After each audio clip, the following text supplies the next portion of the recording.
Centre de formation professionnelle Kaja Sanogo, CFP-KSI Seukaufi. Demseni ka dege bolla bara la kabina fitini fogata korobaya. Ma koro kulufana dege bolla bara la fomni watija. Obela jele misega ke CFP-KSI alekona na Segu Dar Salam.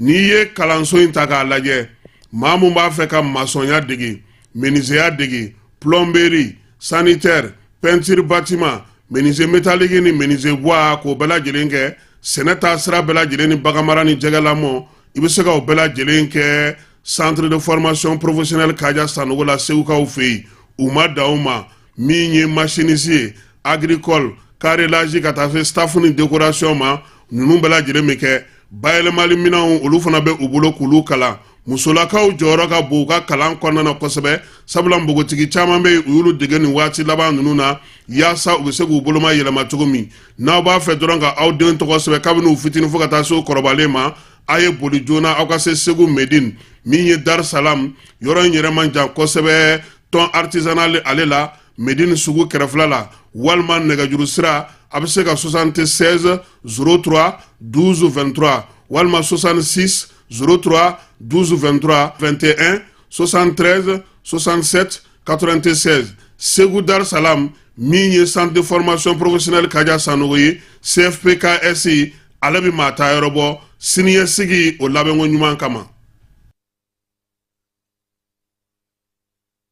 ESKJ, École de santé Kaladiata, Ana Bolofara Chama, Institut de sciences médicales Gore, ISM Go. Limano, doctorate Jango Nyese, bien turco la demande la koi, fieu, fois Castro, Ie Bana Nyini Cardon, Cardona Cari, Meme Gasawa Gasaka Dangarika, Adamareka Nyanamayala, ou quelques pommes for Corolla, ou Oeratin, fieu, fois Castro, Ie la Colison Yuma Segere. Affaire Okoro, École de santé Kaladiata, Na Bolofara Chama, Institut de sciences médicales Gore, on veut pas voir Kalabankoua. 20 000 santé para Mayesa, Nimbera de Rebeke, École de santé Na Bolofara Chamala. École de santé Kaladiata, on a flequé en bolo jiguier. Formation de qualité, doctorat Siraka, Mimi Segalo Kafo, Oka Dimson Gafutna Yelenye, Opera de Lebekala, Nilagoso Dagabana Nuna, Ugo Polofaro de Flani, Sigle niveau dev, technicien de santé publique, infirmière obstétricienne, technicien de laboratoire. Deuxième cycle, Noye niveau baguier,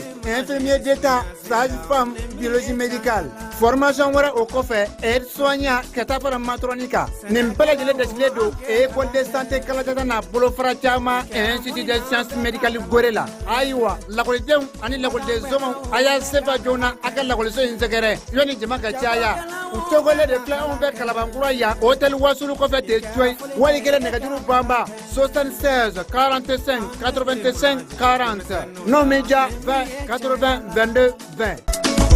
Kalan, kalan ye sini. Va, oui,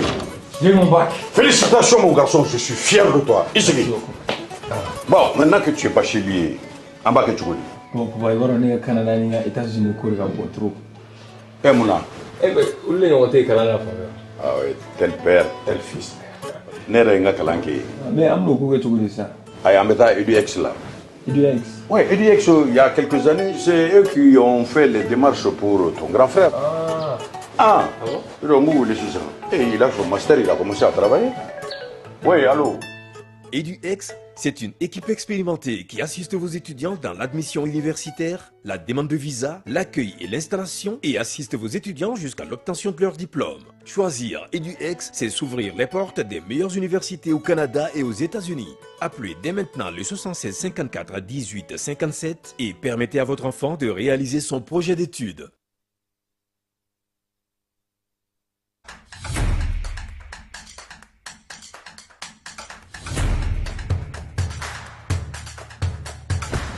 Oh bismillah, anga jamukan kenekan. Données personnelles, on en parle. Ni kuna fun tilmé mun bora APDP mo yoro ko ka da chakedaw klukan. Jamana chakedaw bararo privé ou. Inafo, banque,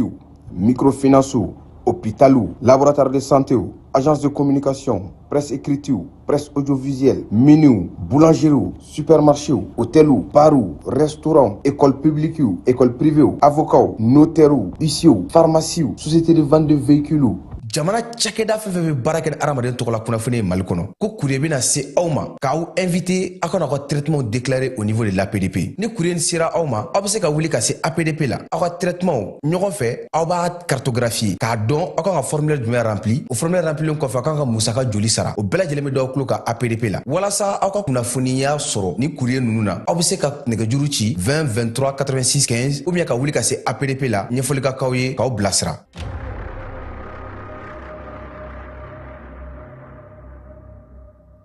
Dugutigi ni wari dafara e passé daka ka sira di ne ma sunkalo e kunkolo ate dugu wari ko o diba fo dugu an dugu ɗum warata de o koni kuma tala sa e ka sama mone to yi i yɛrɛ ta sita sidi ka numéro filɛ nin wari ci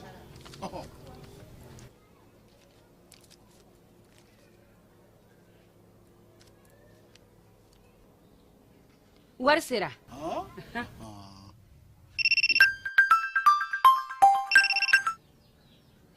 allo i ye wari sɔrɔ o ɲɛna tiɲɛ yɛrɛ la ko ni sama bɛ maa min ɲɛ ko n komi t'i gosi ngonga sama mone i yɛrɛ ta a sɔngɔ ka nɔgɔ ni Mali wari ci sira bɛɛ ye dépôt ye fu ye wari bɛ ci fu ni application ye wa bɔsara ye musaka fitini ye sama mone ji ni courant bɛ sara n'a ye crédit bɛ ta n'a ye sanni feere bɛ kɛ n'a ye sama mone ni y'anw maliyɛnw ta ye a y'a si filɛ ka nkalon bɔnda.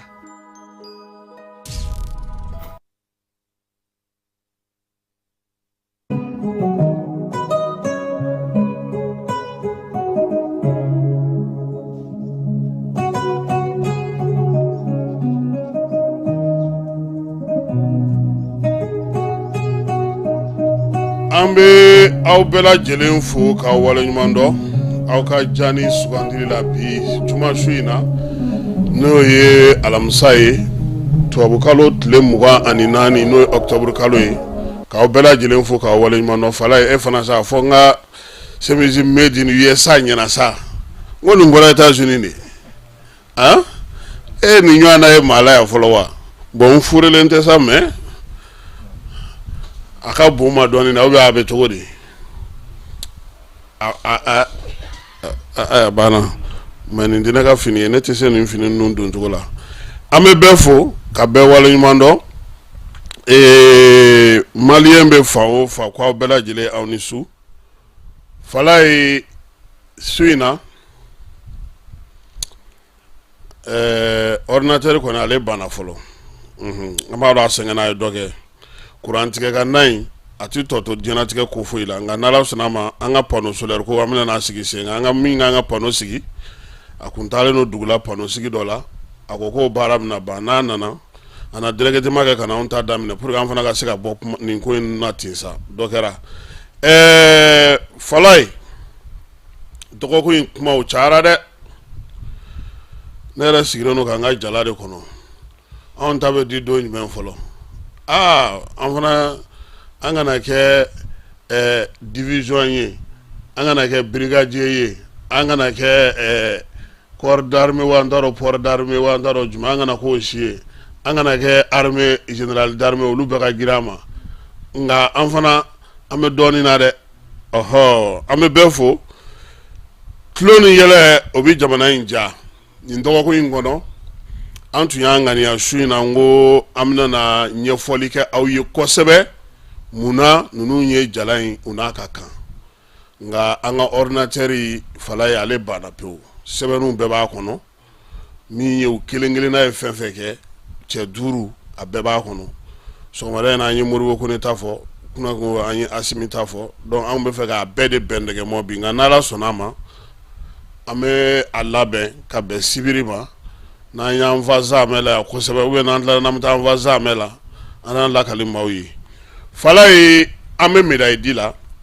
maliyɛn caman nisɔndiyalen don ne ye fɛn dɔ lakɔlɔsi ne t'a dɔn n'aw y'a lakɔlɔsi Asimi tɛ yɛlɛ kuma bɛɛ mais a bɛ n'a fɔ nin médaille ko in diyara a ye dɛ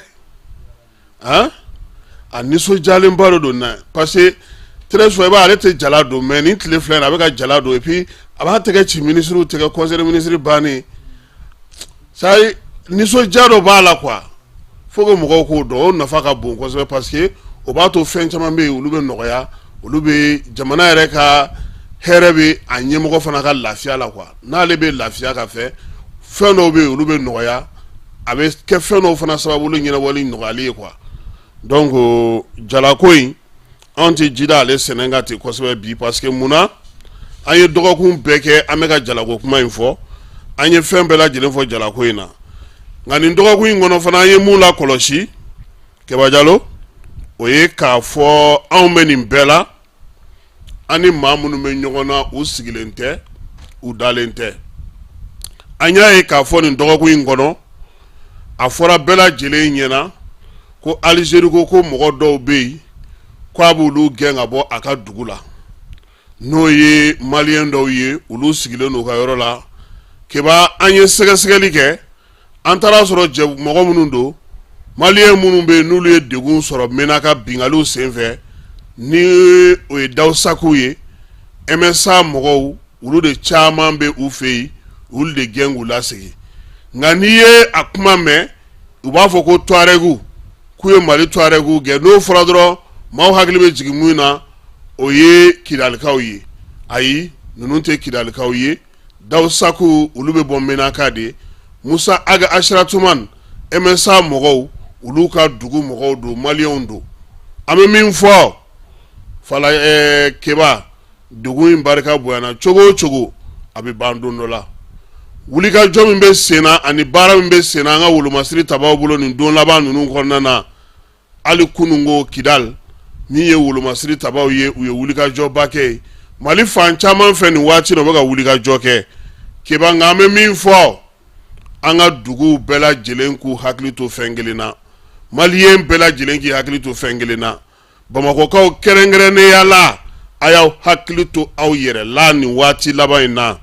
ko minnu bɛ sen na a kow ka bon jamana ɲɛmaaw bɛ k'u seko kɛ a la wulikajɔw bɛ sen na wolomasiri tabaw labɛnnen don ka baara caman kɛ nka Keba ni mɔgɔ min ye France 24 lajɛ ni mɔgɔ min ye kuma labanw lajɛ nin waati laban ninnu na i bɛ mun lakɔlɔsi i b'a ye k'a fɔ banbanciwale ni jugawale kɛbaw Faransi bɛ ka kuma di olu ma a ka kumasow la Faransi bɛ k'olu ka jaw ta ka olu bɔ Faransi bɛ k'olu sanna yɛlɛ maa si tɛ ka kuma a la k'a sɔrɔ diɲɛ kɔnɔna na bi o waleya ninnu kɔnnen don kosɛbɛ fo ka se a dan na a misali suru ye mun ye min ye maa minnu bɛ yen ni olu ye ni jugawale ni banbanciwale kɛbaw ka ɲɛmaaw ye u bɛ ka kuma di olu de ma sisan u yɛrɛ ka mɔgɔ mafalenw b'u sigi Keba u ka jateminɛw ye mun ye su caman bɛ se ka bɔ cogo di Mali Burkina ani Niger n'i ye ko in ta k'a jateminɛ min ye terrorisiw ye ni jugawale ni banbanciwale kɛbaw olu tɛna waleya in kɛli ɲɛ tuguni koyi mercenaires de talen don u bolo bi yaasa jamana saba in a bɛ se ka kolonso ɲɔgɔn na cogo min degun bɛ se ka don an kan cogo min n'i ye u ka baro sugu jateminɛ k'u ka kumaw jateminɛ ka kɛ ni bɔlɔlɔ yɛrɛ sanfɛla la kibaruya mun dira an yɛrɛ ka maa dɔ fɛ filakan na yan a ye mun fɔ a ka kuma in kɔnɔ na anw bɛ sɔnni sigi o ka Keba o de ye k'a fɔ k'u kun b'an ka na ni maa 20,000 ye yaasa ka don Bamakɔ kɔnɔ ka mugu ci ka su caman bɔ o jateminɛ don anw y'o lasɔrɔ mun fɛ o ye Faransikaw yɛrɛ ka kibaruya di cogo ye an'u ka laɲini min b'u bolo u ka renseignement mɔgɔw n'u ka wulikajɔw n'u ka cɛsiri min bɛ sen na yaasa diɲɛ seleke 4 komi anw k'an tɛ CEDEAO la an tɛ sɔn Union africaine bolo Nations Unies an b'o la an bɛ t'o baara kɛnɛw kan an b'o o l'impôt sara an b'o fɛn bɛɛ lajɛlen sara sisan sa olu de bɛna n'a fɔ ko komi a ko bɛ tan jamanadenw caman bɛ ka sa jamanadenw su bɛ ka bɔ waleya jugu bɛ ka kɛ jamana saba in kɔnɔna na olu bɛna na wulikajɔ kɛ ka laɲini kɛ k'a yira k'a fɔ ko yaasa Nations Unies k'a to u ka segin ka na seginli in kana ye mun ye Keba an ka dugu jukɔrɔ nafaw u b'u bɛɛ lajɛlen bɔ yɔrɔ dɔn sanu bɛ Mali fan o fan Faransi sɔrɔdasiw b'a dɔn u b'a dɔn a bɛ bɔ cogo min dugu jukɔrɔ nafa min bɛ yɔrɔ o yɔrɔ u b'a bɛɛ lajɛlen dɔn wa diɲɛ seleke 4 o t'an ka jamu dalen don ni a mɔnɛ bɛ u la tile 2 in na an ka hakili to an yɛrɛ la sabula mun bɛ yen a ka gɛlɛn nin waati in na kosɛbɛ jamana ɲɛmaaw ye fɛɛrɛ caman tigɛ u bɛ wulikajɔ la ka ko caman kunbɛn nga an y'a ye k'a fɔ o tɛna na labɔli kɛ sabula ani maa minnu bɛ ɲɔgɔn na olu tɛ sɛgɛn u tɛ ɲinɛ anw dun ka ko mana sigi sen kan an yɛrɛ bɛ tila tuguni ka ɲinɛ k'a dɔn k'a fɔ ko an bɔra degun minnu kɔnɔna na a fɔra ko ka min ye garabaliw wuli garabaliw wulili ko kuma fɔra a solu salala bi a nana wolo mun na garabalitigiw b'a la k'u tɛ taa yɔrɔ si u tɛ taa tɛ problème ye u ye grève sɔrɔ k'o don a senkɔrɔ grève min bɛna n'a to fɔnkɔɲɔgɔnkɔ bɛ don maaw ni ɲɔgɔn cɛ ka na ni problème wɛrɛ ye an da la min bɛna jamana ko gɛlɛya filanan ye mun ye gouvernement tun ye laɲini caman kɛ ka fɛɛrɛ caman sigi sen kan Bamako yɛrɛ bɛ se ka lakana cogo min Bamako kɛnɛw bɛ se ka labila cogo min mobili bɛ jɔli dabila cogo min nka an ɲɛ b'a la mobili fɛn fɛn wulila k'a daminɛ septembre kalo tile 19 na kɛnɛbaw ni bɔlɔnbaw kan u bɛ ka segin ka t'u jɔ kelen kelen an tɛ yɔrɔ wɛrɛ kɔni t'a dɔn k'a daminɛ Tour d'Afrique la ka taa se Waraga sirafara la n'a bɛ maa min sɛbɛn ma k'a dɔn k'a fɔ ko mobili minnu tun bɛ yen n'u tɛ jɔ yen u ye segili daminɛ ka na an ka bɔlɔn caman bɛ yen a kun fɔra ko ka fɛɛrɛ ni dabali dɔw tigɛ i b'a dɔn k'a fɔ min ka jugu anw ka jamana kɔnɔ o de ye k'a fɔ n'a fɔra ko dɔw ka nin dabila o bɛ kɛnɛ min bila maa wɛrɛ bɛ to k'a sigiyɔrɔ ye k'a sɔrɔ o fɛɛrɛ o n'o dabali o de kan ka tigɛ nka an kan ka hakili to min na kosɛbɛ an kana ɲinɛ min kɔ an k'a dɔn k'a fɔ an ni maa minnu bɛ kɛlɛ la u sɔmin ka jan u fɛɛrɛ ka bon u yɛlɛmacogo ka ca u bɛ se ko caman na bi n'i y'a ye ninnu bɛ k'a fɔ halisa k'u ka laɲini Bamako a ma sabati i bɛ tubabu ninnu ka débat fana lamɛn keba o débat kelen in kɔnɔna na u bɛ ka mun fɔ ko halisa ko joli caman de ma bɔn halisa maa caman de ma fa u bɛ misali ta jamanaw kɔnɔna na wulikajɔ kɛra yɔrɔ min maa lawaw ta sara yɔrɔ min nka n'i ye ko jate minɛ n'i bɛ diɲɛ taabolo faamu i b'a dɔn k'a fɔ ko nin bɛ ka tintin anw de kun Israël bɛ taa ka mun kɛ bi Gaza degun jumɛn bɛ yen bi k'o tɛ ka ta ka da Palestiniens kan Nations Unies sera ka mun de kɛ a la bi diɲɛ kɔnɔna na maa minnu bɛ yen ni olu bɛ girin-girin na ko ka Ukraine dɛmɛ n'u bɛ ka Ukraine sɔgɔma don olu jumɛn bɛ yen bi n'u tun tɛ anw fɛ yan anw yɛrɛ kan ka mun jate minɛ diɲɛ bɛɛ sɔrɔsi bɛɛ tun bɛ anw fɛ yan waati min ani bi an bɛ cogo di maaw k'o jate minɛ dɔrɔn anw tɛ se ka fɛn fɛn k'an yɛrɛ ye anw bolo k'an tɛ se ka yɔrɔ yɔrɔ sɔrɔ anw tɛ se ka ko kɛ bi na a bɛ cogo di parce que anw ka jamana kɔnɔna na an bɛ ɲinɛ joona de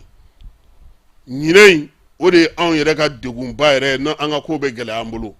ko mana kɛ waati min an bɛ wulikajɔ min kɛ ka cɛsiri min kɛ ka se ka baara min kɛ n'a tile 2-3 tɛmɛna an bɛ ɲinɛ wa n'Ala ma farati garabali mɔgɔ ninnu tɛ wuli koyi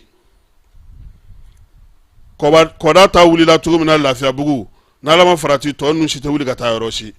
gouvernement dun kan k'a dɔn k'a fɔ n'i ye fɛn o fɛn fɔ i k'a bɔ a sira fɛ kɛnɛ ka yira u ka taa sigi yen an bɛ fɛn min na a ma ban dɛ a ma surunya ka ban an ka n'o dogo ɲɔgɔn na dɛ a ma ban wa Kidal ale minɛna cogo min an b'a dɔn Aguelok minɛna cogo min an b'a dɔn Tesaliti sɔrɔla cogo min an b'a dɔn bi Mena ka baara min bɛ ka kɛ an b'a dɔn hali Gao ni Moptiw ni Segu kɔnɔna na bi wolomasiri tabɔ bɛ jɔyɔrɔ min na an b'a dɔn nka o kɔrɔ tɛ k'a bɛɛ lajɛlen nɔgɔyara fana an k'o fana bila an kun na janto in yɛrɛ la o de kɔrɔcogo ka ɲi sabula bi an bɛ ka laɲini min kɛ an ni minnu bɛ ɲɔgɔn na olu labɛnnen don a sugu bɛɛ de la sugu ka di u ye u bɛ se k'a bɛɛ lajɛlen kɛ nka anw ta ni fiɲɛbɔda dira an ma dɔrɔn a bɛ k'an ɲɛna k'an lafiyara k'a banna kuma tɛ ni ko tɛ se Bamakɔkaw ma ka ban olu bolo ko dugu tɔw fan tɔw olu kɔni u ni Mali tɛ kelen k'a sɔrɔ an bɛɛ de ye kelen ye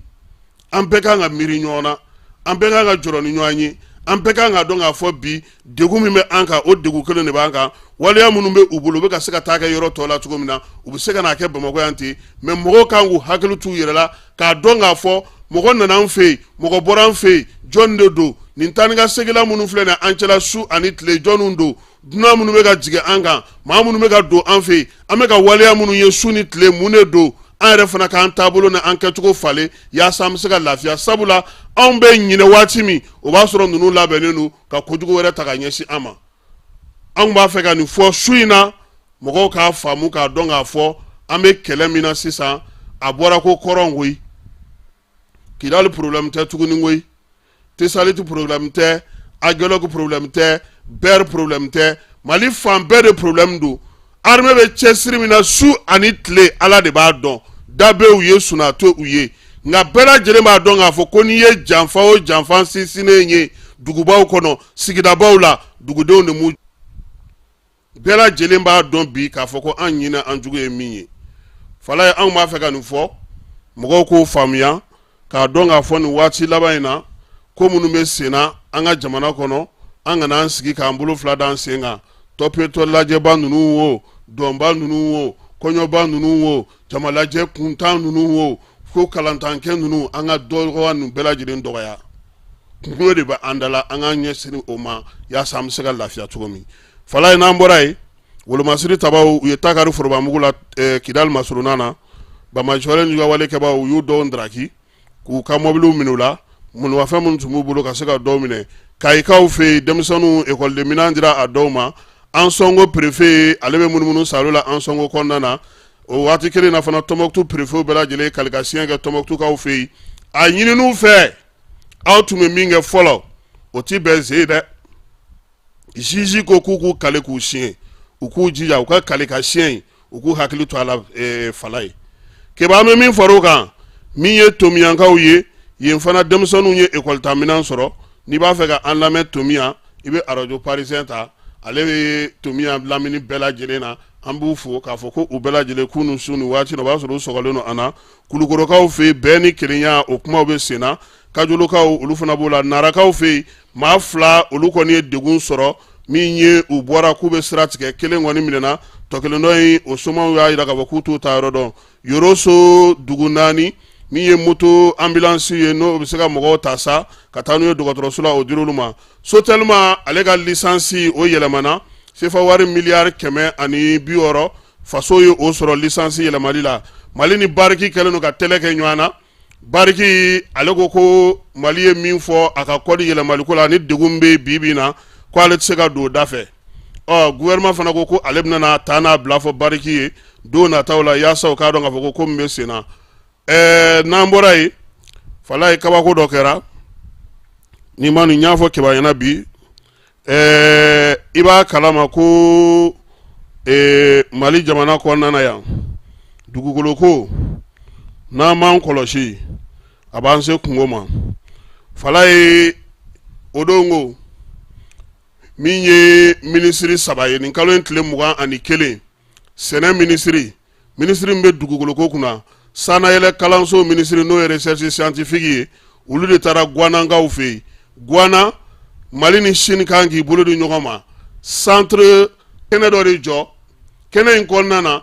depuis baga marali nyo seneni malo ibe fendo miye sene kota na fin ani baga mara kota na fin ni dona kona adamine fuka ta boka bla emballage kono au centre belebele de kanga ta jo hectare keme woro kan fala hectare keme woro ina ayo sojo keme nani na aha gouvernement reta do anya jo de do reta ra mangoro tuke ayre togola mangoro tukui do taro kay akene kay nyafo ke bayana ko bisa ngakara de hectare keme woro a plame gouvernement bulu ha ngawya ayoro Mali Kadigoy 600 hectares dont 400 occupés aujourd'hui par des constructions anarchiques parce que Dugukolo Mundo titre foncier do avec Guanandi olo wuleli fana o te kata banani sula sigi woro do fana etuguni awa ko ji yelali hukumu ko na motika ofe uluka baraji mimbe no be officier la falai ko baraji o te ji ere ninji ya leti baraji do ati kodo ati bado aya pa kuna si sa gouverneur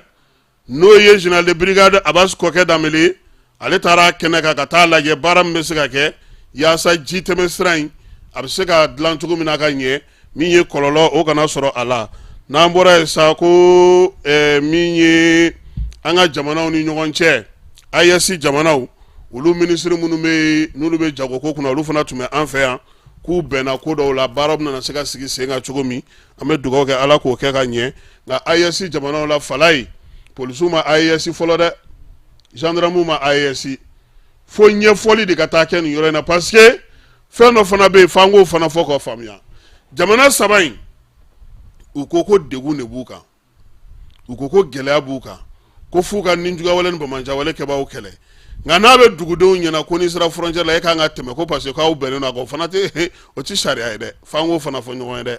n'an ma ɲɔgɔn ka sɛbɛnw lajɛ ka doni lajɛ ɲɔgɔn fɛ yen an laban an na bandiw passe ɲɔgɔn ma ka taa tiɲɛni kɛ an yɛrɛ fɛ yen dɛ donc mɔgɔw ka sɔn u ka sɛbɛnw ka lajɛ nka a ka ɲini finitigiw fɛ an jogo kɔrɔ an k'o bila voilà sinon ni papier b'i bolo n'i ye maa min kɔni karalen ka don mobili kɔnɔ ka mobili sira ta c'est que a kan k'i labɛn fana ka sɛbɛn ni duguta sɛbɛnw ka k'a bolo hali n'o y'a sɔrɔ nin waati in na min bɛ ɲini n'o ɲininen don ni dɔ kan ka far'o kan o bɛ se ka ɲɛnabɔ cogo min fala an bɛ fɛn kelen fana fɔ AES ɲɛmaaw ye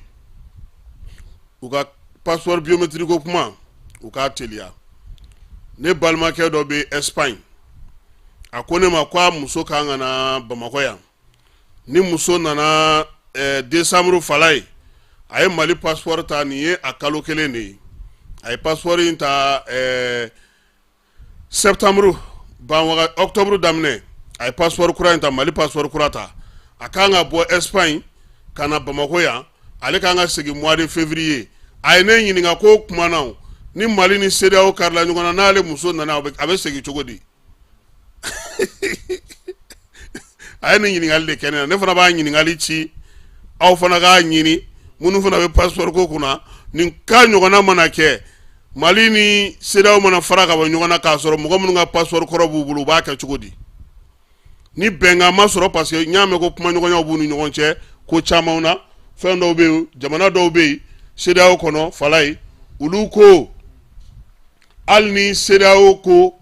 k'a tɛ Mali ka passeport lakodɔn ani Burkina ni Niger olu jagoyalen don k'a lakodɔn parce que olu ka sɔrɔ dulonnen don Mali la olu se ka girin ka Mali ni Burkina ni Niger bila ten cogo la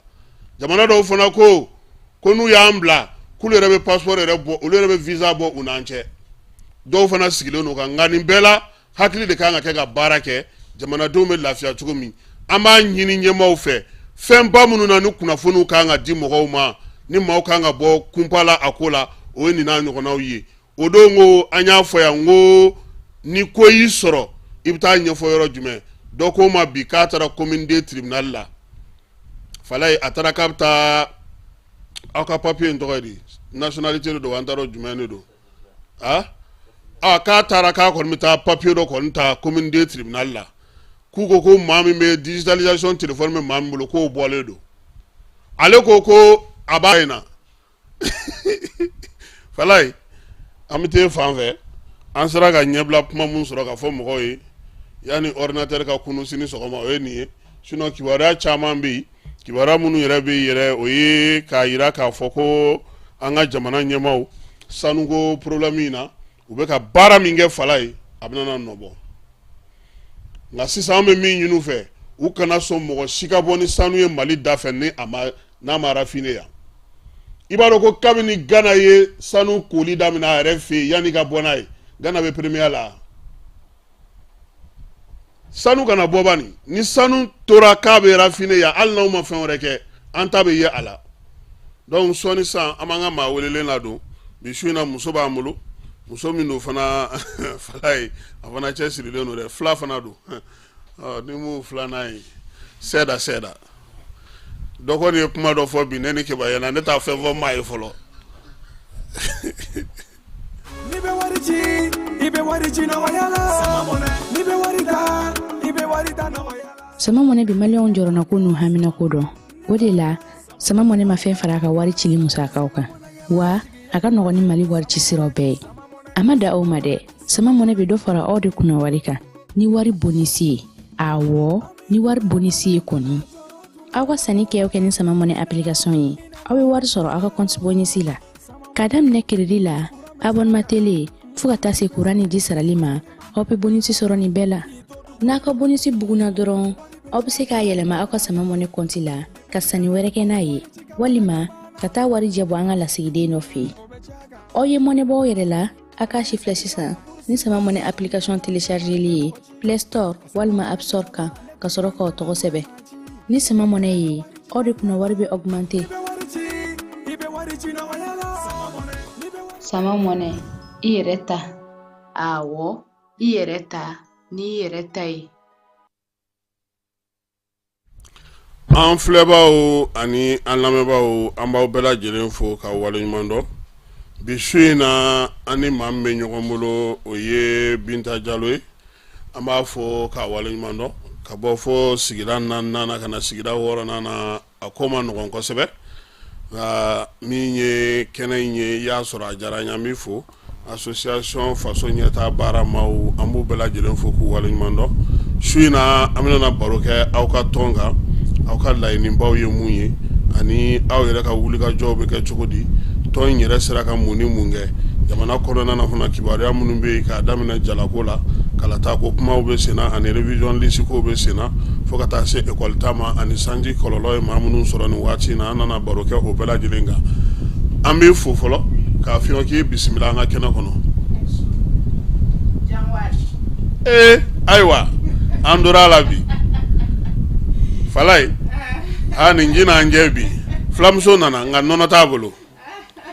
fulamuso nana nka nɔnɔ t'a bolo dɛ nɔnɔ kɔni t'a bolo dɛ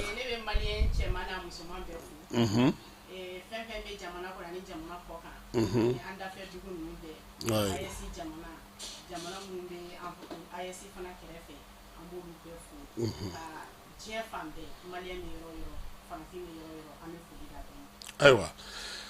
association faso ɲɛtaa baara a nana cogo di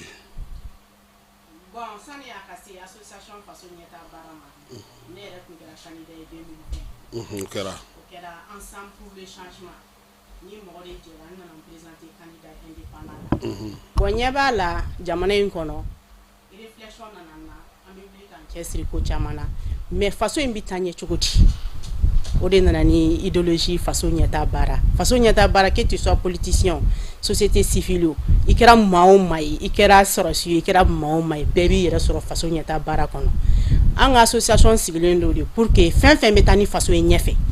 kuma b'a la kɛwale b'a la cɛsiri b'a la n'an ye mɔgɔ minnu bɛ gɛlɛya kɔnɔ conseil bɛ se ka d'u ma an bɛ se ka minnu dɛmɛ financement la an b'olu dɛmɛ o la an bɛ se ka minnu dɛmɛ hakilina ɲuman na an b'u dɛmɛ o la an bɛ se ka minnu dɛmɛ matériel la mun se b'an ye an b'u dɛmɛ o la an ko an ka faso in de ka taa ɲɛ an tɛ maa ko la de an ko faso ko di ayiwa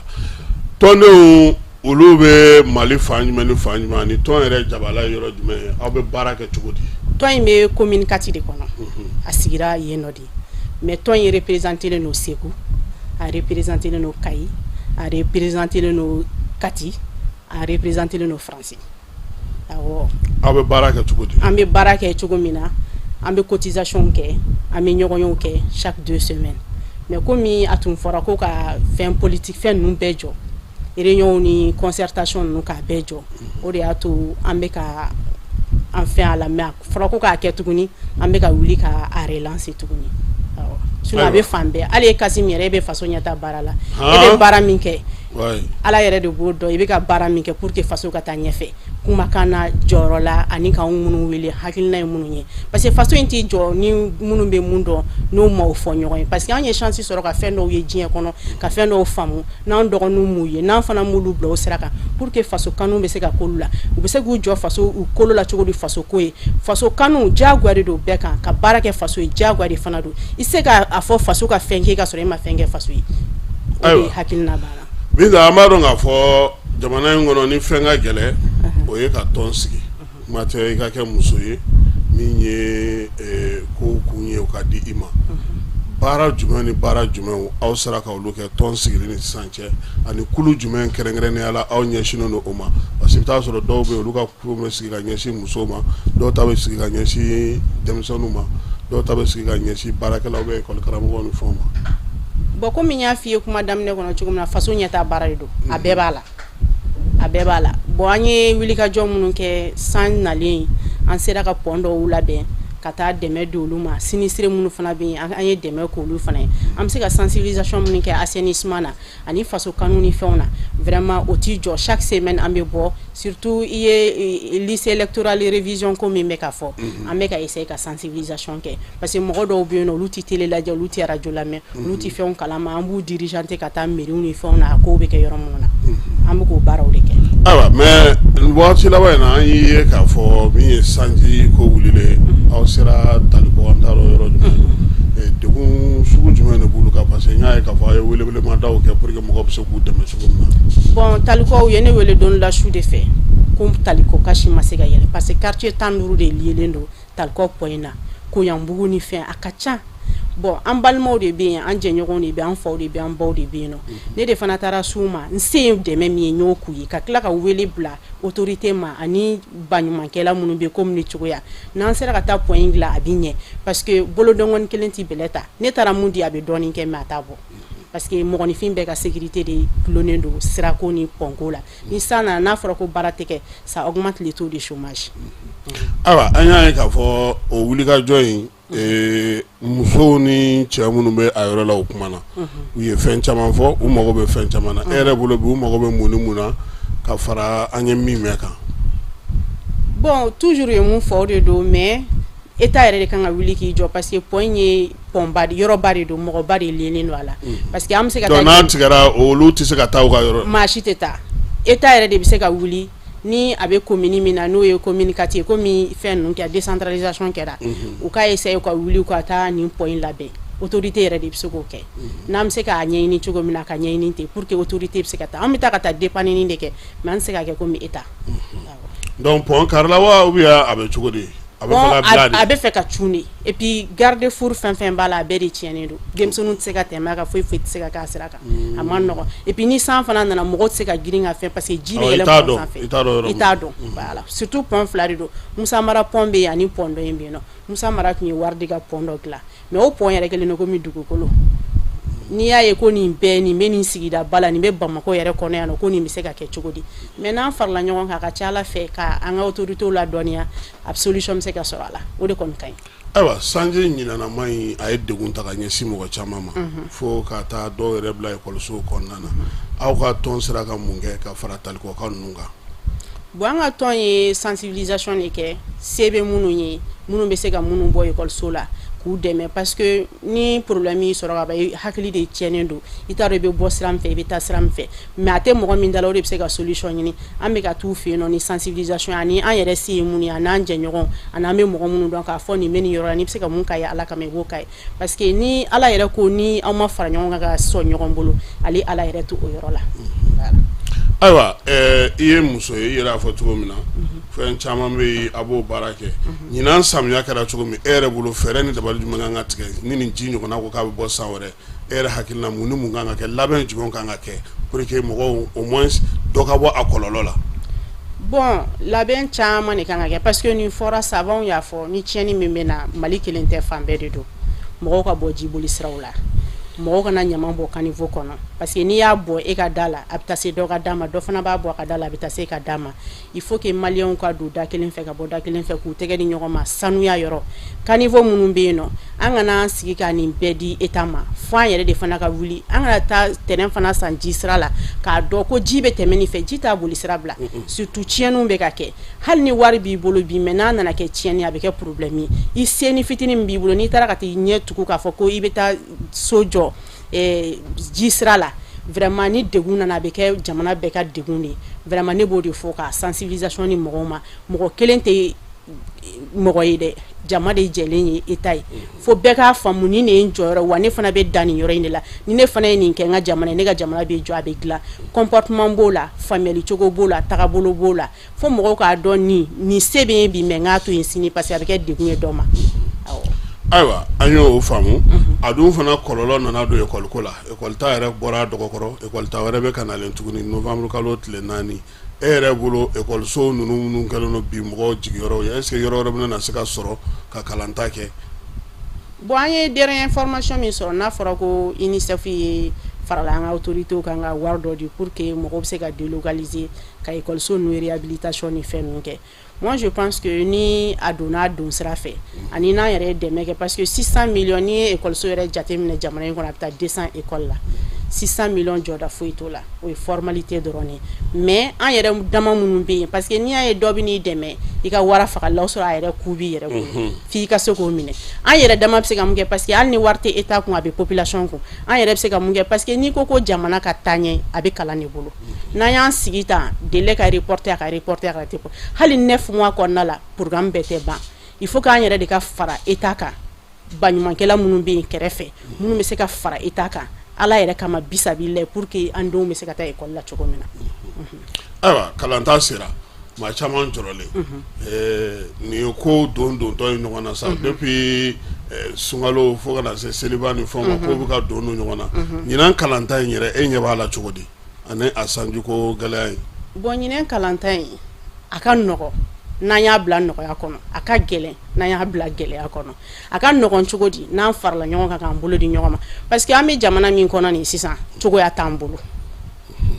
an tun jigi dalen don fɛn caman kan olu bɛɛ taara mais cogoya b'an bolo mun na parce que an yɛrɛ ye cogoya ye n'o y'an ka intelligence ani an ka capacité de réflexion ani an ka dɛmɛli ka fara ɲɔgɔn kan un peuple un but une fois ka don da kelen fɛ ka bɔ da kelen fɛ hakilina kelen pour que an bɛ se ka jamana in bɛ taga cogo min na ne bɛ n profiter o kɔnɔna na parce que hali muso dɔw y'a fɔ ne a ko Binta wagati ka gɛlɛn hali anw bɛ fini wari min kɛ ka fini san k'a di an denw ma ka gɛlɛn mais État in ye État de ye transition ye transition de décision sugu dɔ bɛ yen parti politique se k'a ta mɔgɔ wɛrɛ se k'a ta furancɛ fanga de bɛ se k'a ta ne kɔni b'o de ɲini an ka autorités bolo u k'u cɛsiri k'u jija parce que fɛn dama dɔw bɛ yen nɔ o de nana ni nataw bonyana ani ko wɛrɛw ani fɛn wɛrɛw musow mɔgɔw ye cogo u bɛ taa n b'a fɔ ne bɛ se ka 1000 fini san ka di n den ma dɔw bɛ yen nɔ se t'a ye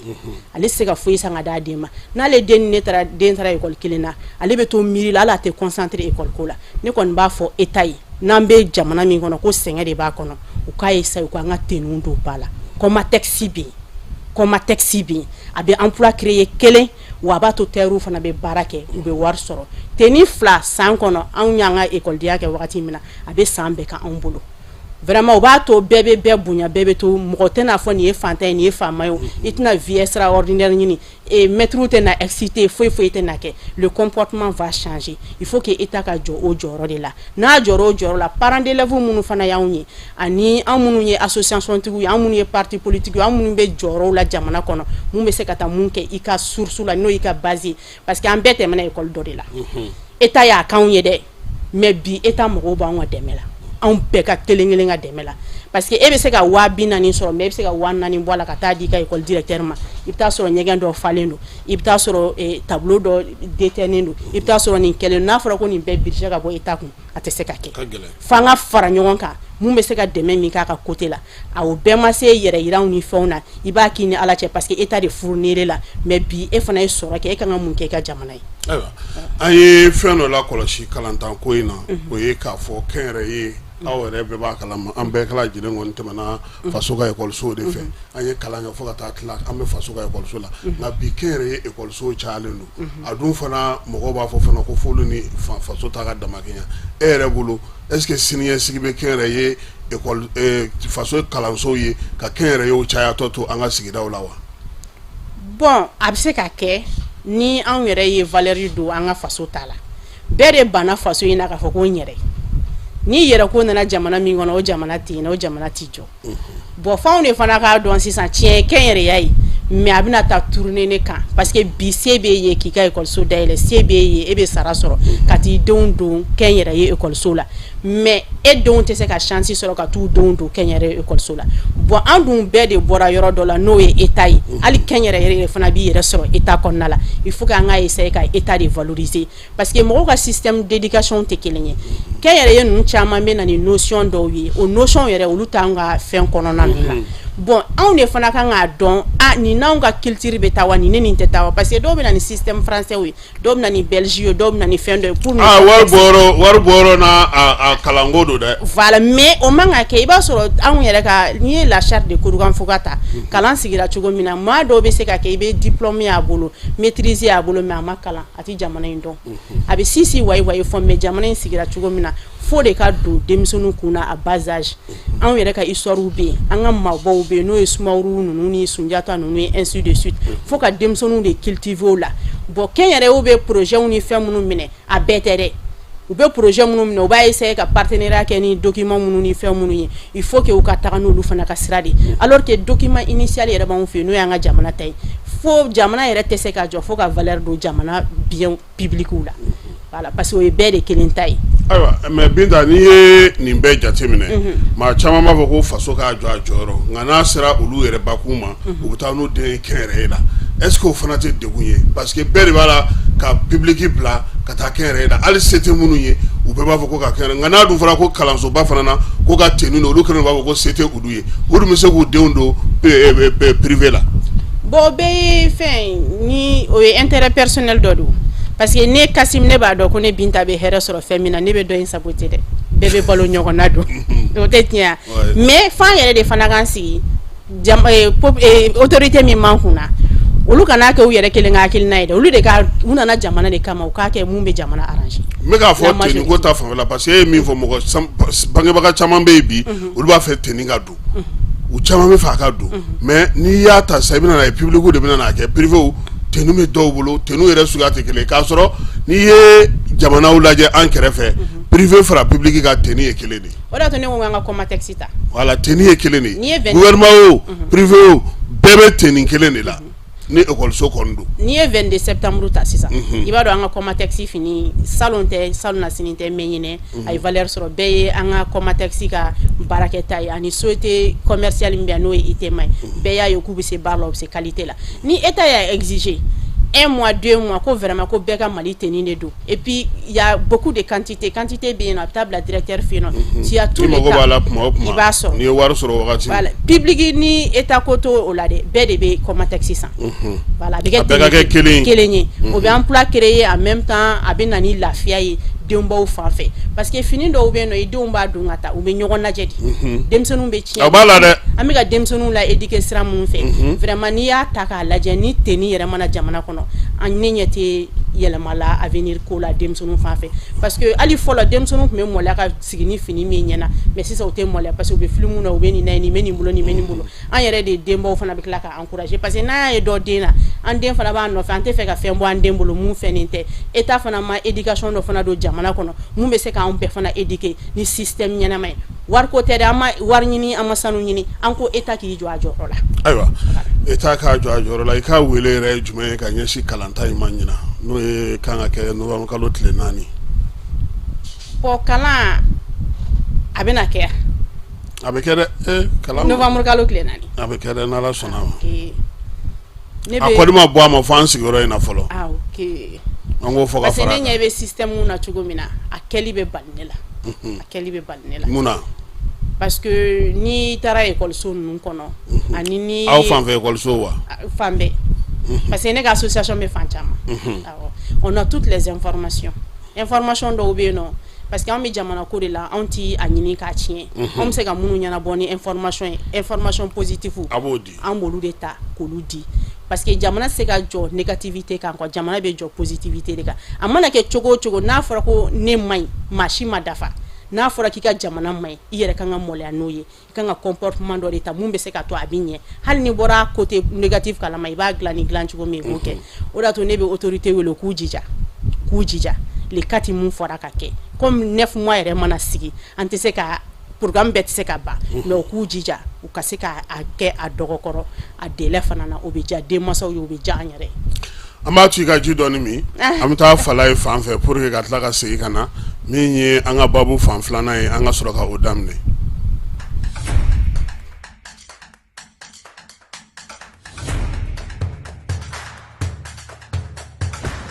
aw bisimila an ka jamukan kɛnɛ kan données personnelles on en parle ni ye kunnafoni telima ye min bɔra APDP mɔgɔw yɔrɔ ko k'a da cakɛdaw tulo kan jamana cakɛdaw baarayɔrɔ privéw i n'a fɔ banquiw microfinancew hôpitaux laboratoire de santé agence de communication presse écrite presse audiovisuelle miniw boulangeries supermarchés hôtels bars restaurants écoles publiques écoles privées avocats notaires huissiers pharmacies sociétés de vente de véhicules jamana cakɛda fɛn fɛn bɛ baara kɛ ni adamaden tɔgɔ la kunnafoni ye Mali kɔnɔ ko courrier bɛna se aw ma k'aw invité aw kana aw ka traitement déclaré au niveau de l'APDP ni courrier sera aw ma aw bɛ se ka wuli ka se APDP la aw ka traitement ɲɔgɔn fɛ aw b'a cartographier k'a dɔn aw kan ka formulaire jumɛn rempli o formulaire rempli kɔfɛ aw kan ka musaka joli sara o bɛɛ lajɛlen bɛ d'aw tulo ka APDP la walasa aw ka kunnafoniya sɔrɔ ni courrier ninnu na aw bɛ se ka nɛgɛjuru ci 20 23 86 15 ou bien ka wuli ka se APDP la ɲɛfɔli ka k'aw ye k'aw bilasira.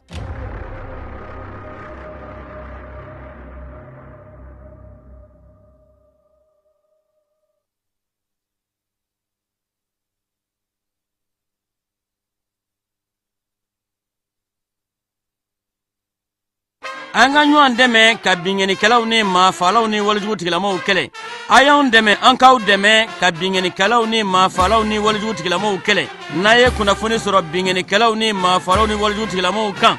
a ye nɛgɛjuru ci dɛmɛso la nɛgɛjuru sira fɛ wari tɛ sara min na 80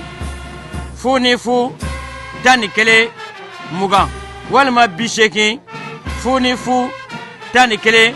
22 walima 98 17 36 75 ngo 98 17 36 45 an bɛ segi ka na jani kumaso ale kɔnɔna na k'a yira aw la k'a fɔ su in na sa an n'an balimamuso n'o ye Binta Jalo ye an n'ale de bɛ ɲɔgɔn bolo association faso ɲɛtaa baara o ɲɛmaaba ye ale ye sigida 4nan kɔnɔna na an b'a fɔ k'a waleɲuman dɔn waati min na an y'a wele o y'a sɔrɔ kɔni tiɲɛ yɛrɛ la wula kun sera kosɛbɛ nka o bɛɛ n'a ta a y'i jija ka se an ka kɛnɛ kan o kɔrɔ ko fasojɔ kɔni k'o ka d'a ye Binta nin dɔgɔkun in kɔnɔna na kuma min bɛ senna kosɛbɛ o ye général Jalako ye e ye dɔ sɔrɔ a ne ma fɛn sɔrɔ e ma fɛn sɔrɔ e n'anw bɛɛ ye kelen et puis fana musow ma fɛn sɔrɔ muso y'a sɔrɔ de n'a hakili la muso y'a sɔrɔ muso de fɔlɔ y'a sɔrɔ yɛrɛ yanni cɛw k'a sɔrɔ cogo di ne ma ni muso in tɔgɔ ye di olu y'a sɔrɔ min bɛ dɔgɔtɔrɔya la mais ma mɛn ko la loi 052 yan fɔra aw ɲɛna k'a b'aw jija de 052 kɔrɔ tɛ ko k'a d'aw ma a fɔra k'aw jija de n'an y'a d'aw ma o ma y'aw ma dɛ a y'a ɲini an y'an jija de a y'aw jija a ye 2 sɔrɔ après les ne ma la mais disi min talen filɛ nin ne ma sɔn o yɔrɔ de ma a bɛ se ka kɛ ɲinɛ de don quoi n b'a dɔn président in ye mɔgɔ min ye i b'a dɔn an bɛ fɛ ka min fɔ aw ye a y'aw jija aw n'a ka kan a k'o sɔrɔ n'a kɛra dili o ma y'aw ma dɛ ayi mɔgɔw bɛ yen nɔ minnu n'a ka kan ayi n ko sɔrɔdasiw ka baara kɛcogo la e bolo dɔ n'a ka kan o yɛrɛ tɛ sɔn a ka d'ale ma ok e yɛrɛ bolo e ka jate la dɔ n'a ka kan parce que a bɛ timinandiya ni fɛn kan aw ka tɔn n'aw ka fɛnw na nka sɔrɔdasi kulu kɔnɔ dun o fana ye tiɲɛ voilà mais sinon Kasim ne yɛrɛ n'a ka kan dɛ ayi e ni fɛn ka k'ale min tɛ général Darme ye e kan ka kɛ maréchal yɛrɛ maréchal dafalen tan in tɛ dɛ parce que jamana kanu non i ye o kɔni i y'o wane Jalako kuma in cayara anw kɔni an tɛna an ta f'i ye sa mais an kɔni bɛ min dɔn mɔgɔw bɛ se ka fɛn bɛɛ fɔ fu n'a man kan n t'a dɔn e hakilina ye min ye Jalako in na ani e yɛrɛ y'a ko faamuya cogo di dɔw ko kɛ wagati u kun kan ka to transition ka ban dɔw ko musaka ko ka ca dɔw fana ko franchement k'u kun kan ka nin kɛ ko kana jamana to nin degun in kɔnɔna na e yɛrɛ ka miirina ye jumɛn ye Jalako in na bon ne yɛrɛ miirina u ko kɛ wagati Kasim ne fɛn fɛn filɛ an fɛn fɛn filɛ diɲɛ kɔnɔ wagati t'an si bolo a bɛ Ala de bolo n'Ala ye mun natigɛ wagati min na i bɛ sɔn a ma de n'i ye wagati fɔ dɔrɔn komi i jɔra Ala ka masaya la o ye kelen n'a fɔra k'u a man kan o de bɛ bali ne la kosɛbɛ parce que l'administration est une continuité masakɛ fɛn fɛn tɛmɛna Mali in kɔnɔ a bɛɛ ye dɔ kɛ bɛɛ n'i ka fanga de don dɛ bɛɛ n'i se danyɔrɔ de don mais ninnu nana nin ta wagati min na ni sɔrɔsi kɛlɛ yɛrɛ tɛ rébellion kɛlɛ in ni sɔrɔsiw yɛrɛ tɛ a tɛ se ka ɲɛnabɔ don tɛmɛna yɛrɛ ni an bɔra don min na assise nationale la wallahi ne yɛrɛ ɲɛ mɔgɔ wɛrɛ tɛ dɛ ne ye les 5 colonels tellement u yɛrɛ siran u bɛ fɛn min kɔnɔ n'anw maliyɛnw ka cɛsiri n'an ka jija tɛ i bɛ nin bila hali sigilen tɛ parce que jugu bɛɛ de wulilen don ka ninnu lajɛ u si b'a da fɛ u ka famille b'a da fɛ fɛn bɛɛ b'a da fɛ mais u y'o bɛɛ ye k'o bɛɛ to yen k'a fɔ ko jamana ko bon ni fɛn min kan ka kɛ depuis san joli maa min sera k'o kɛ san damadɔ wagatinin damadɔ k'i jɔ k'a ja ni n'a fɛn bɛɛ kɔ parce que sɔrɔsiya y'o de vraiment ni fɛn ka kan ni fɛn wɛrɛ bɛ mun t'ali maréchal ne b'a fɔ bi ninnu n'a ka kan awɔ et puis nin fana ye Mali de ye fana ye Mali i t'a dɔn ko Mali ka di Kasim f'i ka bɔ nin transition in kɔnɔna la ne ye voyage caman kɛ avant transition mais transition in kɔnɔna la n ye voyage caman fana kɛ n y'a dɔn ko vraiment ninnu bi baara la parce que foyi yɛrɛ tɛ de honneur ninnu sera ka kɛwale minnu kɛ ninnu sera ka jɔyɔrɔ min kɛ jamana in kɔnɔ i yɛrɛ b'i yɛrɛ glorifier n'i ko k'i ye malien ka ban dɔrɔn ko non vraiment vous êtes comme ça vous êtes véridique il y a ceci il y a cela mais mun bɛ ne yɛrɛ dabali ban anw yɛrɛ bonyanen do kɔfɛ mais anw yɛrɛ dama anw de bɛ ka ɲɔgɔn minɛ min an kana jigi an kana yɛlɛ a donna ta a bɔra ta mais fɛn kelen fɔ maliyɛnw ye n'ala ye mun natigɛ jɔnsi seko t'a la an ka sɔn ala ta ma wa maa si ma dafa jamana si ma dafa mais dɔ b'i ta juguman to aw la Mali ka di dɛ Mali ka di ni an kɛrɛfɛ jamana bɛɛ ye bɛɛ n'i ta diya cogo do mais Mali ka di n'an ka dumuni kɛ o de bi yan n'an ka kuma kɛ o de bi yan n'an ka fɛn bɛɛ kɛ tolérance sugu bɛɛ de b'anw fɛ yen vraiment n'an bɛ se ka fɛn fɛn kɛ ne kan tɛ sɔrɔsi ko ma ne kan tɛ parti politique ko ma n'an bɛ se ka fɛn fɛn kɛ k'an ka jamana in layɛlɛn sanfɛ an k'a layɛlɛn wa n'an bɛ fɛ ka modification min kɛ an k'a kɛ ka ninnu to yen mais ni mɔgɔ min nana ko ninnu ka ta ou bien ninnu y'a don ta ninnu y'a bɔ ta u tɛ ninnu kɔ dɛ u b'anw yɛrɛ de kɔ ne b'o de fɔ maliyɛnw ye an ka kɛ ɲɔgɔn fɛ an ka sɔn ɲɔgɔn bolo bɛɛ n'i ka wagati ni ko ni bɛn ma mun sɔrɔ kɛlɛ t'o sɔrɔ ni yɛrɛ ye exemple ta k'a lajɛ fɛn fɛn ko k'i bɛ tiɲɛni kɛ i bolo ko ni tiɲɛni kɛra k'e de b'a sɔrɔ a si m'a sɔrɔ bi fo mɔgɔw ka limaniya an ka sɔn ala ta ma diɲɛ danna kanu de kama wa n'an fana ye ɲɔgɔn kanu an bɛ ala y'an kɛrɛfɛ ninnu n'a ka kan ne b'a f'u ye ko vraiment merci et félicitations au général 5 étoiles et puis Kasim lecture fila bɛ ne bolo nin ko in kɔnɔna o ye jumɛn ni jumɛn ye mɔgɔw m'o lecture yɔrɔ ye dɛ et puis élection de kɛra koyi mini ayi élection kɛra Mali la dɛ don jumɛn don élection sugu jumɛn fɔlɔ kɛba y'a couverture kɛ collège ni chronogramme fɔra yɔrɔ don jumɛn élection kɛra élection bɛɛ tɛ collège ni fɛnw ye n ko fɔlɔ n'i y'a ye démocratie taara n ko démocratie taara anw de fɛ yen nɔ Segu Bitɔn kɛrɛfɛ kalataw de tun bɛ yen nɔ wa Kasim n'i t'a kalama élection de kɛra Mali la dɛ ni jala bɛ di don min na secteur bɛɛ tun bɛ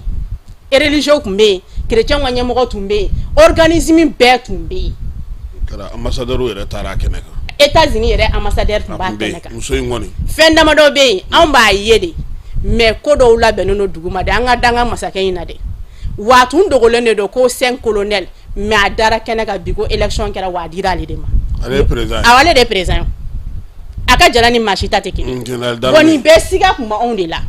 an t'a dɔn an b'a fɔ ko bon ni filan lecture filanan ye mun ye sarasiw bɛnnen don dɛ mais ne bɛ fɛ o bɛn kelen de u k'o de don anw population ni ɲɔgɔn cɛ an yɛrɛ ka kɛ ɲɔgɔn fɛ fɔlɔ kɛ voilà mais olu ka na ni bɛn ye anw ni ɲɔgɔn cɛ parce que olu de ye exemple olu de ye kunkolo ye fɔlɔ olu fana k'a yira Binta i ka kuma latigɛ tɛ peut-être que a ja bɛ yen a kumakan bɛ yen coup d'état tile fɔlɔ an taara tile filanan ne taara Kati a y'a sɔrɔ Jibrila Mayiga o de ye CNSP mɔgɔ ka communication kɛla ani lieutenant Shérif radio Danbe mɔgɔ ye ne ɲininka u ko ko n hakilina ye mun ye transition ko in na ko jɔn bɛ se ka k'a ɲɛmɔgɔ ye n ko ne bɛ min dɔn o k'a di sɔrɔsiw ma cɛ ye ɲininka ko ko civil ye baara kɛ n ko n ka cɛ n bɛ min f'i ye sɔrɔsiw ni k'u ma sisan k'u ka ɲɛmɔgɔ ɲini an tɛ tile bi u bɛ mɔgɔ tɔgɔ di mais an civil an bɛ san 5 kɛ an tɛ mɔgɔ tɔgɔ sɔrɔ n ko parce que hali i ɲɛ bɛ tɔn mun na ko o ye nin ko in kɛ n ko nin ko in tɔ tɛ laban o tɔn mɔgɔ fara ɲɔgɔn a ko k'u sudelen o y'a sɔrɔ sɔrɔsiw ni M5 de bɛ ka ɲɔgɔn ye a jaw bɛ yen a kumakan bɛ yen n'i ma fili a kan ka sɔrɔ Danbe mɔgɔw bolo donc c'est pour te dire que i ka kuma ye tiɲɛ parce que mɔgɔ caman ɲɛna 5 colonel bɛnnen tɛ u fɔlen don ɲɔgɔn kɔ o tun ye mɔgɔ caman hakilina ye sɔrɔsiw ka kulu ka gɛlɛ cogo min baara bɛ k'a kɔnɔ cogo min na ani u bɛ labɛn minnu kɛ pour que ka se ka nin jara in di i ye min fɔ nin ye misali de ye mais e k'a fɔ sini dɔrɔn ko civil k'a na ni mɔgɔ kelen tɔgɔ ye k'an bɛna jɔyɔrɔ dɔ di an bɛ mɛn ɲɔgɔn na dɛ ayi n'i ma farati an bɛ taa 1000 CV da ye parce que ne tɛna sɔn e ka k'a ye ka ne to kiba tɛ sɔn fala fana tɛna b'a fɔ ko mais ko kuma mun kɛra e bɛ se ka mun kɛ ko ne tɛ se k'o kɛ donc olu ta o tɛ ten i m'a ye ko i ka kuma kɔnɔna na ko dɔ bɛ yen ko yalama ko olu ni jalaba nka n y'a f'i ɲɛna n ko ninnu ka ko kɔnɔna anw t'o ɲɛdɔn mais u yɛrɛ ni ɲɔgɔn cɛ i b'a dɔn ko sɔrɔsi n bɛna fɛn dɔ fɔ i ɲɛna i k'a faamuya ne ni e an bɛɛ bɛ don sɔrɔsiya la ɲɔgɔn fɛ bi sɔgɔma an bɛ tɔgɔ bɛ sɛbɛn don kelen sɔgɔma an bɛɛ bɛ taa sisan sɔrɔsiya peremana ne na mais depuis o don ne ni e ni ɲɔgɔn cɛ a bɛ dɔn min bɛ min ɲɛ surasiw ka kulu de la o bɛ yen. o bɛ yen. aw tɔgɔ bɛ sɛbɛn don kelen a b'a daminɛ ɲɔgɔn fɛ don kelen a bɛ fɔ k'aw bɛɛ lajɛlen bɛ primaire na mais aw yɛrɛ ni ɲɔgɔn cɛ e b'a dɔn min bɛ min ɲɛ. détermination. a bɛ dɔn parce que olu fɛ yen sariya ye min ye fɔlɔ o ye mɔgɔ min fɔlɔ nana ye e de fɔlɔ tɔgɔ sɛbɛnna e de fɔlɔ tɔgɔ sɛbɛnna e ka matricule o bɛ nin ka matricule ye nin ka matricule donc olu ta bɛ kɛ ten de donc ne ko sisan ko dɔ n'a ka kan e t'a dɔn a donna kuma min i bɛ se ka fili caman kɛ. mais o ka dɔ d'an musow ma o de ka d'an. ayi di ne ko n k'aw kana sɔn dili de ma Binta a y'a ɲini c'est comme sisan ni mɔgɔ min ko ne ma ko mɔgɔ yiranna sigida 4nan kɔnɔ min cɛ sirilen don musow la ne bɛ se k'a fɔ n ko bon ko Binta bɛ yen parce que n b'a dɔn i n'a ka kan i b'a baara kɛ mais ni ko ma sa ko n ka mɔgɔ ɲini mɔgɔ min bɛ yen ko n b'o dɔn ko n dalen don o la sisan charbon feerelaw fɛ fo ni n taar'u ɲininka dɛ fo n ka taa ɲɛɲini k'a dɔn mais n'i ye mɔgɔ min ye waleya la ne b'o de fɔ musow ɲɛna a kana sɔn k'a fɔ o ma ko kota n'a kɛra kota ye k'a sɔrɔ i n'a man kan danbe t'i la danaya t'i la laadiriya t'i la a kɛwale t'i la i tɛ ko dɔn i tɛ ko kɔrɔ dɔn i tɛ jateminɛli kɛ hali n'u ye i ta k'i di kota la a tɛ foyi ɲɛ i ye wa a tɛ foyi ɲɛ musow ye tɔgɔ kɔ ten k'a sɔrɔ nafa foyi t'a la mais n'aw ye mɔgɔw sɔrɔ minnu n'a ka kan mɔgɔ yɛrɛ ka fɔ jɔn ko ala ni karisaw don an lafiyara o de la ne bɛ kota ko ninnu ni fɛn ne b'a mɛn c'est comme fɛn caman bɛ sigi an ka jamana kɔnɔ Binta lamɛnbaaw ka hakɛ to dɛ parlement des enfants o quoi des jeunes o ne tɛ nin fɛn ninnu si fɛ n b'a fɔ mun na anw maakɔrɔw ma tila an ta ɲɛnabɔli la fɔlɔ o denmisɛnninw bɛna bɛn mun de kan k'olu bɛna na o sinsin u faw n'u baw kunna o tuma anw kɛra tubabu ye san jumɛn ko parlement des enfants projet bɛ financer cogo min na i bɛ baara k'o kan don dɔ la ɲɛ bɛ Keba ninnu nana ni fɛn dɔ ye ko dɔ taara ministre des sports remplacer ko npogotiginin dɔ n ko Keba n k'ale kun ka fɔ n k'a ka taa tobili kɛ a ka taa na san sugu la a k'a dɔn nin ye sunbala ye nin ye datu ye nin ye jaba ye a kana tobili kɛ o kun ko a lajɛ o la k'a fɔ a ka taga n'a ye ko ka taa bila ministre nɔ na ko o ye ministre mais an yɛrɛ bɛ sɔn fɛn dɔw ma k'a sɔrɔ a n'an ka tabiyaw e ka du kɔnɔ e denw bɛ se ka jɛ cogo di ka ɲɔgɔn ye kɛ k'a sɔrɔ denkɔrɔba tɛ a la k'olu bɛna ka n'o fɛ yen u b'o kɛ cogo di u bɛ se k'o kɛ cogo di a man nɔgɔn an yɛrɛ k'a lajɛ dɔrɔn sa fɛn minnu n'an bɛ taa n'u n'an kɛcogo ye kelen ye an ka tugu olu la mais n'an ko an bɛ wari bɛɛ minɛ k'an bɛ fɛn bɛɛ lajɛlen kɛ a tɛ ɲɛ dɛ hali aw ye fɛn dɔ kɛ o don ko a ma bɛn ne ma a ma diya ne ye nka ne tɛ se k'a kuma fɔ ko npogotigiw tɔgɔla don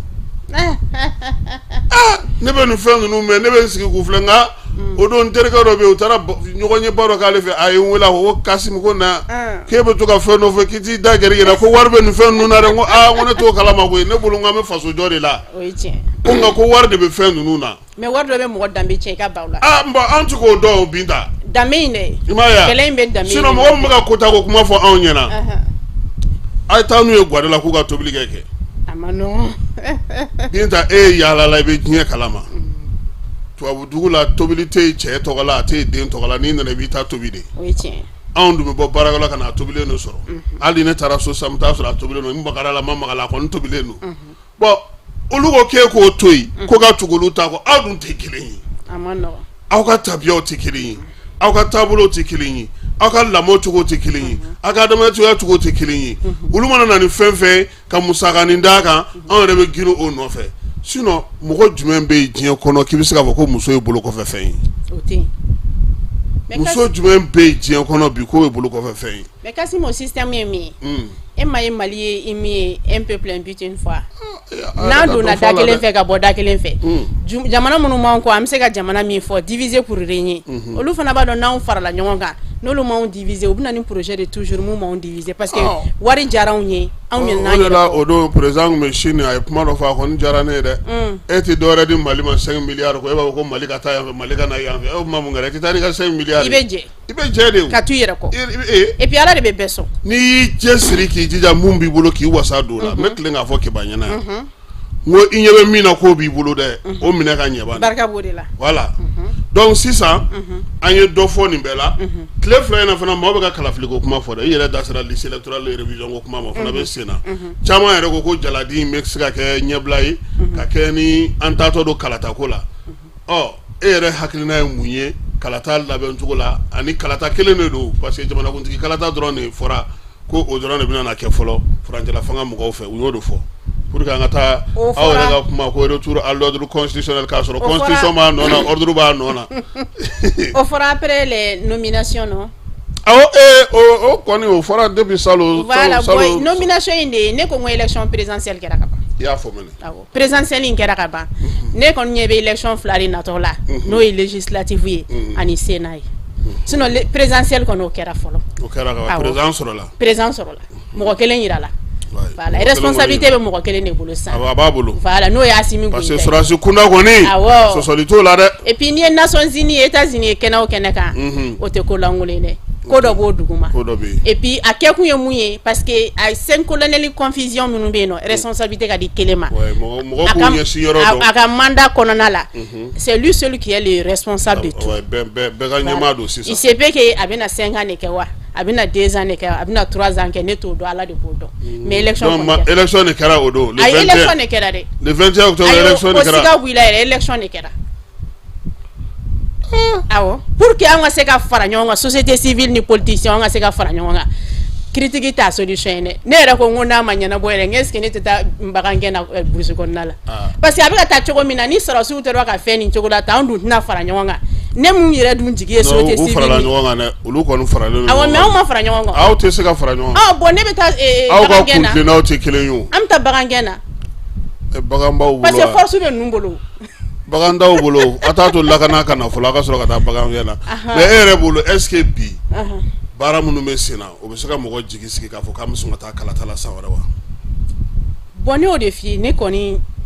san fila ko kɔni tɛ ɲɛ parce que baara min bɛ sen na lycée rectoral fɛn min daminɛnen filɛ baara kɔni bɛ kɛ mais ni baara sera yɔrɔ dɔ ma k'a dɔn nin kɔnɔna la kuma wɛrɛ de bɛ na fɔ voilà mais tagabolo min b'u bolo nin kɔnɔna la mun bɛ se ka jigi da législative ni sénat de kan sinon présidentielle kɔni tɛ a tɛ se ka labɛn nin kɔnɔna la tan président sɔrɔla ka ban a tagabolo ma kɛ a moyen tɛ yen a foyi foyi tɛ président sɔrɔla ne y'o de f'i ye n ko élection kɛra sa a bɛɛ de tun bɛ yen an ka guide religieux bɛɛ tun b'a kɛnɛ kan e ma image ya a bɛɛ de tun bɛ Kasim élection de kɛra archevêque kura yɛrɛ tun bɛ yen Monseigneur Cissé ni ne tɛ ko kunna mɔgɔ wɛrɛ tɛ ko kunna min protestant ka ɲɛmaa tun bɛ yen ministre bɛɛ tun bɛ yen silamɛw ka ɲɛmaa Ousmane Seri Madana Aidara o tun bɛ yen min ye jeunesse wo musow wo institution wo parti politique les autres colonels u bɛɛ tun bɛ yen u bɛɛ hali minnu tun bɛ dugu la u y'u lana élection présidentielle de kɛlen filɛ nin Assimi est le président il est le seul responsable des signatures a fɔ ko ne Binta de y'a f'i ye a bɛna kɛ 2 ans a bɛna kɛ 3 ans a bɛna kɛ 5 ans ne kɔni t'o dɔn Ala de b'o dɔn mais sinon élection mandat kura de daminɛna tan ayi nin mandat kura de dɛ ayiwa u k'u jija u ka législative ni sénat kɛ au moins an muso minnu kɛlen don k'an bati pour que an bɛ se ka ɲɛ sɔrɔ ko la ayiwa Binta kalata ko kɛrɛfɛ an ye sanji ko fɔ an ye école ta ko fɔ nka bi fana halisa min ye sɔrɔdasiw ye u ka wulikajɔw bɛ sen na e yɛrɛ ɲɛ bɛ o ko la cogo di pour que basigi ni lafiya bɛ se ka na an ka jamana kɔnɔ bon sɔrɔsi kɛlɛ rébellion kɛlɛ maa si tɛ se ka ban ni sɔrɔsiw tɛ et puis ni se kɛra jugu la diyagoya a bɛ to ka mankanninw bɔ a bɛ système kɛ a départagelen don ka taa fan caman fɛ a b'a essayer a b'a puissance da ko wɛrɛw kɔnɔna la sinon ni le pays est déjà au contrôle des militaires Assimi tun bɛ ka fɛn damadɔ de kɔnɔ a ka responsabilité parce que i b'a dɔn mun don Kasim lecture dɔ bɛ mɔgɔw ma kɛ quoi i yɛrɛ ko sɔrɔsiya domaine ye domaine dɔ ye mun bɛ mun ye o b'o dɔn fɛn dɔw bɛ yen nɔ exigence dɔ tun bɛ yen nɔ kasi Assimi tun tɛ se k'a kɛ tant que a bɛ coloneliya la parce que a supérieur bɛ yen nɔ o bɛ an ka jamana in kɔnɔ cogo min na a bɛ AES fana na AES ɲɛmɔgɔw y'o fɔ mɛnɛ k'u yɛrɛ ye ɲɛmɔgɔ sɔrɔ sisan voilà parce que a ka étoile ka bon ni Sani ta ye a tun tɛ se ka Sani commandé mais sisan ɲɛmɔgɔya sɔrɔla fan bɛɛ kan a sɔrɔla Mali territoire kan a sɔrɔla AES territoire kan a sɔrɔla diɲɛ fan bɛɛ kan parce que Nations Unies tun b'a kɛnɛ Sani kana taa i yɛrɛ kɛ maréchal ye ni Sani taara i yɛrɛ kɛ maréchal ale ye général de brigade ye ka bɔ an dɛ bon c'est pas possible ayiwa c'est pas possible a tɛ se ka fɔ fana k'a tɛ se ka kɛ dɛ bon parce que a fana mɛnna généraliya la o a mɛnna la a mɛnna général de brigade ya in na dɛ mais a ma 5 étoiles t'ale bolo ay no amalla na beso nga 5 étoiles ta 600 tuguni parce que Asimi ale bloqué gabon voilà apsika étoile wera fara ka so ama système ma comme une flaba kamanguna voilà apsika sabana ta fara ka ka corps d'armée pour que équilibre ka to sina mais ni bela mogo be muna o e lafia taninga segi parce que kana jamana ka sika lafia era hakilina e muyola bonebe o fo yoro mina ka recrutement multiplié et puis anye information do sur retour récemment jeunesse ka ajatemne ki hakili to ayerla aka santé côté la ani fin content tali la voilà fin content tali iba tabi sinapta wolumuna et puis ebse ka fin content ta ka soro ere de ma fin content ta mabta ya jelila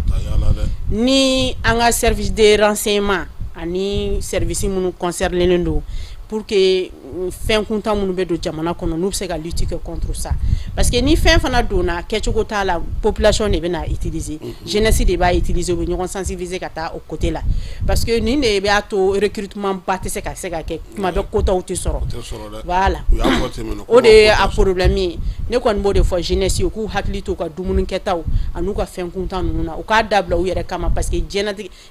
Mali nye dalni te dore ka na ka jeunesse te Mali ba ka jeunesse ere mana wuli ke galabu ga kene e be se ko la ko e tara ka fara ko e ti se ga ta sura siala ire ka nga donga ko kibe ka ko jugo ki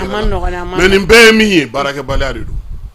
parce que ni sigi ka me ite ka barake inyete fena be se ka minge fo gouvernement fana ka o yoro fana laje chero sa bi ambe ka kalamu nge olu bara o sura lu ka gelanga jamana kono asira fana ka laje sa anga kalange munu fana be se ka bara da anga mogoma ka to alu to kalam fana na parce que fo fana yoro fana ka laje sura be kalamu nge a kalan nun chama ameka me baraka balo de dlanga sigi aw me kasim ni jamana mbe guerre konona la iba soro financement mi mena a bebeta guerre entretien la santé bola nourriture bola essence bola boy segi to guerre konona la kipse ka fin chama branche chama financer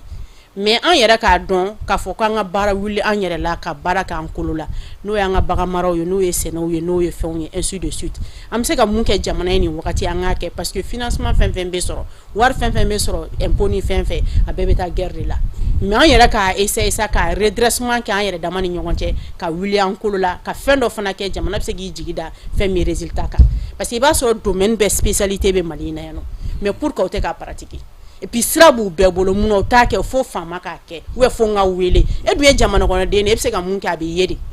hali ni mɔgɔ ma dɔ ye Ala b'a dɔ ye ne b'o de fɔ se bɛ minnu ye ani connaissance bɛ minnu na u bɛ se ka wuli ka mun k'u ka u kɛrɛfɛ denmisɛnninw ye ka emploi créer sani ka mɔgɔ dege jɛgɛ dun n'a dege jɛgɛ ɲini cogo la c'est ce que moi je voulais leur dire an bɛ se k'a fɔ n k'an ye tour kɛ min ye ɲininkali minnu tun bɛ ani fɛn minnu tun b'an bolo ni bɛ kuma b'i fɛ ka fara kan walima ni kuma kuncɛ kuma b'i fɛ diyara n ye i ka jamana cɛsiri la ka maliyɛnden cɛman n'a musoman bɛɛ fo